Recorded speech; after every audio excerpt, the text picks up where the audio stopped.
right, and you're back with On the Record with Tiffany and Kevin on 9:30 a.m. The Answer, home of conservative talk radio. So let's talk about advocacy, right? Let's talk about advocacy, because that's where we're losing the fight. We've got all of these quote unquote advocates in various places across systems. Yep. Let me just take healthcare. We've got advocates in kidney health, and most of our big name advocates, start asking them, what do they do? What do they do for a living? They work for the very system that they're supposed to be advocating for us within. And what has that resulted in? We have advocates that are doctors and nurses. I'm talking to you right now. We're bringing to the public SGLT2Is. It's a classification of drugs that are slowing down and even stopping the progression of kidney disease. But also they're improving diabetes and cardiovascular. Improving diabetes, cardiovascular disease. It's a wonder drug. The doctors are saying that it's a game changer. They're using terms like that. Okay, so one would think that with advocates that are nurses who have had transplants, that are doctors who have had transplants, and with them telling us things like, we walk the walk, we talk the talk, and all these other little colloquialisms. All right, take us to church. We're going to church on this one. Shouldn't they have been talking about SGLT2Is?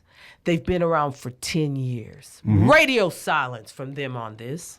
Well, they do just enough so that if you point to them and tell them that there's radio silence, they can say, no. I mentioned it. We did this. I mentioned it back in 1964. You know, they'll tell you something like that. God, I hate them. Okay. Anyway. Well, what we have, right? All right. So you and I'm not going to call his name. We've been very fortunate to meet a very wise man, right?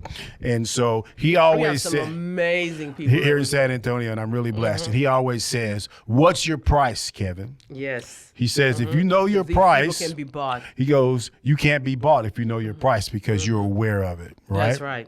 And so one of the things that I'm often, when we get a lot of emails at the foundation, right, and it just amazes me, people always want to give us an opportunity to tell our powerful story. Our powerful story, our lived experience. Your powerful story. And our lived experience. Well, I don't want to talk about my powerful story. I don't want to talk about my lived experience or my personal truth. I want to see things change. That's right. So when people say, what's your price, Kevin? I say, here's my price. Starts off in San Antonio. When the east side and the west side of San Antonio have knowledge and access and information to the current medications that can reduce amputations, reduce chronic kidney failure. That's my price starting off with. So if you want to buy me, let's buy that first. Second price is here in the state of Texas. We make up 10% of the end-stage renal disease people, right? Right. And then like the other number around diabetes is just staggering, right? So my second price, if you want to buy me, is to reduce those things with the therapeutics that are available. We don't have to invent anything new. I don't have to buy some crazy supplement over at some bootleg supplement store. There's medication and there are treatments available right now. Right now. Right now, they're available. So if you want to purchase me, buy me, get on board with that. That's my powerful story. Yeah. That's my point of truth. Under the leadership of these advocates, we had Aces and Arbs. We've had them for 30 years. Those also are drug families that having them in this with chronic kidney disease. Less than 50% of those who qualify for Aces and Arbs have been prescribed Aces and Arbs. Why?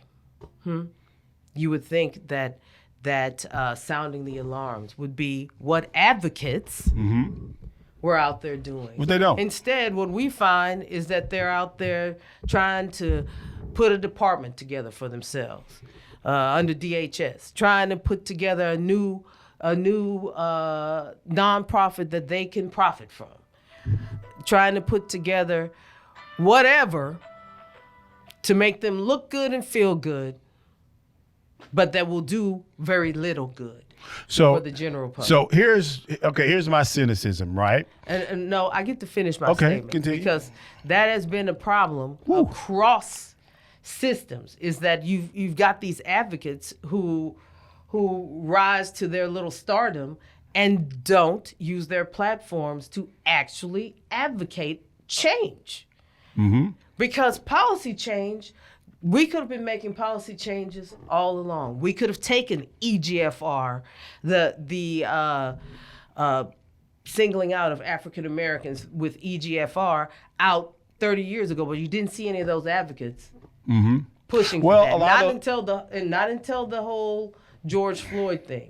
Yeah. So what we find is that advocates can often be purchased, and not with money, right? It's oftentimes with prestige. They have the ability to tell their powerful story. Yep. They allow them to give their lived experience. They get to be associated with people who are MDs and PhDs. Yeah. It's kind of a euphoric experience there, right? Yeah. But so how do we tie this back to Ohio, right? And Jacksonville, continue. Since you got to tell what your price is, let Tell me you tell you what what your my price. price is. Because I can't be bought by this. You know, as I said, when the doctors thumb their noses at me saying that I've lost over 70 family and friends during this pandemic, when the advocates thumb their noses at that, I just want you to understand, as the public that I serve, that changes you. You know, at what point does your soul start to weep? And when people are trying to elevate themselves and stomp on the very folks that we serve while they're dying, when you see that much death, then you make some choices. And for me, I believe that God put in you before you die, before you come onto this planet, everything that you could be. Mm-hmm. There's everything that he has the hope and desire for you to be. Let you evangelical coming out of you, girl. At the end of life, when you die, you will get to see all of that, and you will get to see who you were. Who was Tiffany Jones Smith when she walked this earth?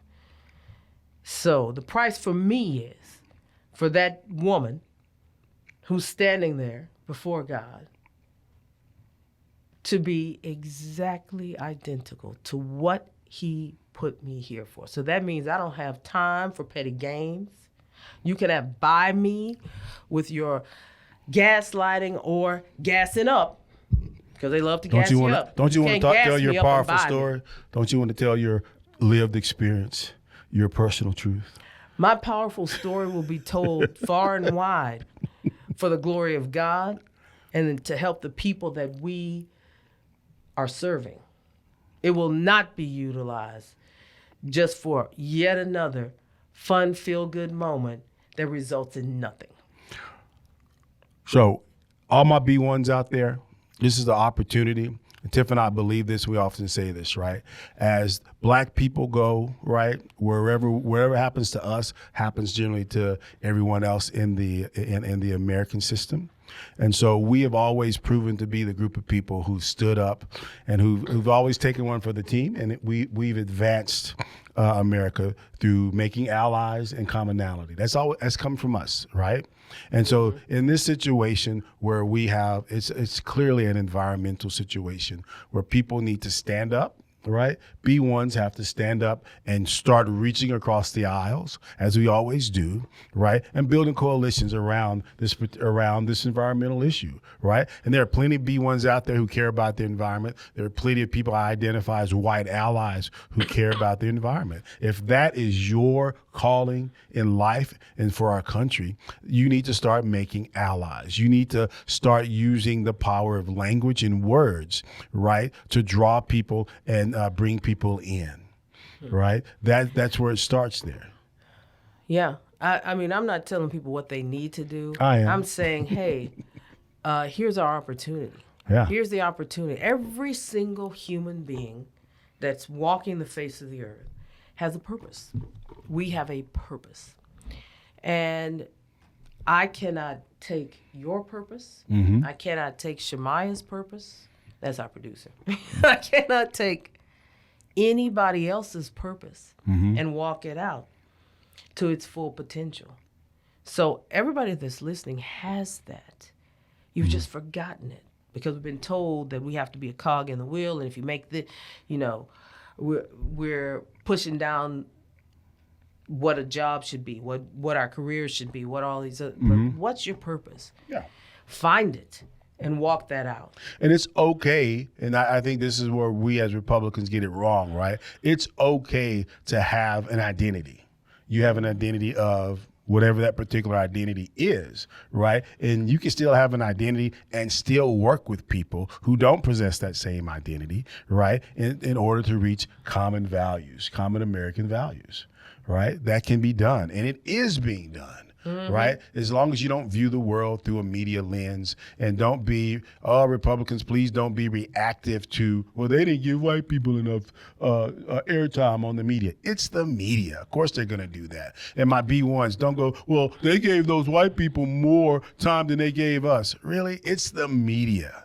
Right? In the end, you still have situations where you have corporations not wanting to take responsibilities, where you have corporations that are more invested and more committed to the profits of their shareholders than the profit and concern for everyday Americans. Doesn't matter what color they are, what their identity is. At the end, you're an American who's getting screwed over.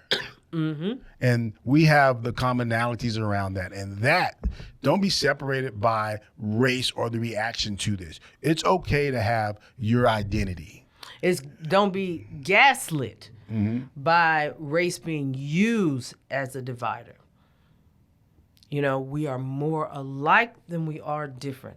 So we have to stand against the nonsense that profiteers are perpetrating across systems, across this great nation of ours. And you've been listening to On the Record with Kevin and Tiffany, where we're giving it to you straight here on 9:30 a.m. The Answer, home of Talk Radio.